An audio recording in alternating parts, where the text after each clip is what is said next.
All right, these are lift bolts, and these are a factory replacement item for the originals. So don't know if these have been done or not. And this is early enough engine, so I've figured out that it's either a 2000 through a 2002, and that was the years that it needed these replaced. So you have to remove the valve cover, a bunch of other stuff there, to get in there and then swap these out. So 2 tiny little bolts, but a fair amount of work to get it done.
Sure enough, these bolts had not been replaced.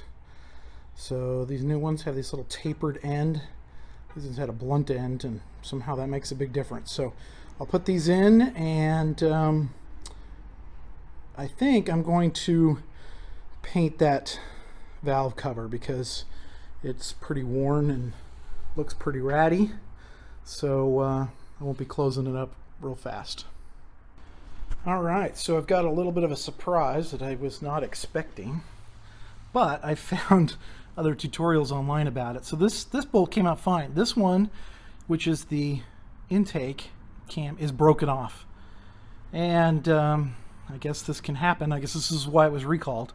So it's broken off in there. So now I have to remove the camshaft in order to get to that. So it's going to get even more interesting. Obviously I have a tutorial I'll link to for just doing the original cam removal, and now I found another one for taking that out. So this is going to get more involved. Alright, so here's where I'm at. This broken off lift bolt is a lot of work. So I've had to remove both camshafts. You have to remove the timing chain tensioner, which is one thing that's not in the instructions. So it comes out right there, out of that spot right there. And once you take that out, then the chain loosens and you can get the camshafts off. Then here on the end, that is the lift actuator mechanism. So you remove that off the end, and then that allows you to get to the end of the lift shaft, I guess you'd call it. So that shaft goes through here, right? Goes down this, and there's the bolt that holds it in that's broken. So mine has some threads still in it. Sometimes they shear off right at the rod. Mine still had some threads, so unfortunately, you can't tell when you're doing it. I pounded this thing in a little bit. It really wouldn't move. Realized that the threads were still there. So I can't get it to pound out. It comes out right here. So now I'm gonna have to drill that out, get it drilled, the top of it drilled out so I can push it down. So I gotta be careful not to screw up the threads too much, you know, that kind of a thing. And this has, you know, slowed me down a little bit. This is something I wasn't expecting. So I've got the link in there about how to do this. There's a pretty good tutorial on what's going on. So I'll include that in there as well. All right, so I finished drilling this out. Just use some progressively larger bits. You can go really, really small. This is not too deep, so you can go really small with your bits and then work your way up. Make sure you put some lube in there, some WD-40, something like that. Stay right in the middle. Oh, you also want to punch that first, so you stay in the middle, don't chew up all these threads. And once I drilled it down, it pushed out really easy. So if you go to tap this out and it doesn't want to move, then you know you've got to fix this first. So then it tapped out really easy, and that's what it looks like. So I'll get the gunk out of there. I can seat this back in and put my screw in. All right, so there's the piece pulled out of that hole right there. You know, once it's pushed out, it's just loose in there. There's no threads, so I kind of picked out a little bit and realized it was loose, used this magnet and pulled it right out.